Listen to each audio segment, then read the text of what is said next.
मग पोरगा 10वीला पास का झालं आणि तू त्याला जळायला लागली जळके. बाई क्वाप्याकडे करून पास झाला असन आणि मन पोरगा पास झालंय आणि काय भूषण सांगते का तुझ्या पट्ट्याचं इंग्रजीमध्ये 35 मार्क. माझा नवरा मला ना LED TV आणणार आहे 35 इंचाची. एवढा मोठा दगड टाकते एलईडी टीव्ही वर. हा काय ग सटवे, टीव्ही घेणार आणि एवढा मोठा टीव्ही लावायला घर आहे का? लोकांच्या घरात राहते किरायानं 10 वर्षापासून. नुसता पैसा बरबाद करते नवऱ्याचा. बाई म्हण कवडी हा सांगायला लागली मला भूषण. माझा नवरा डबल शिफ्ट मध्ये काम करून मला बर्थडेच्या दिवशी रो हाऊस गिफ्ट करणार आहे. इथं ढुंगण खाजवायला तुराट्या नाहीत आणि गप्पा चालल्यात रो हाऊसच्या.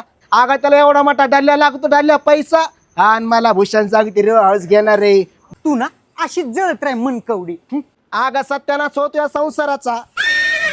वहिनी तुमची गाडी नेली बँकेला उचलून. खाऊन तुमच्या नवऱ्याने हप्तेच भरले नव्हते म्हणून. कसं करू या नवऱ्याचं ग? एवढ्या मोठे पैसे दिले होते माझ्या कष्टाचे आणि कुठं मातीत घातले काय माहित बाई. दारू पिल्या असं या नवऱ्यानं. गाडी नेली बँकवाल्यानं उचलून आता बघतच थांब बाई.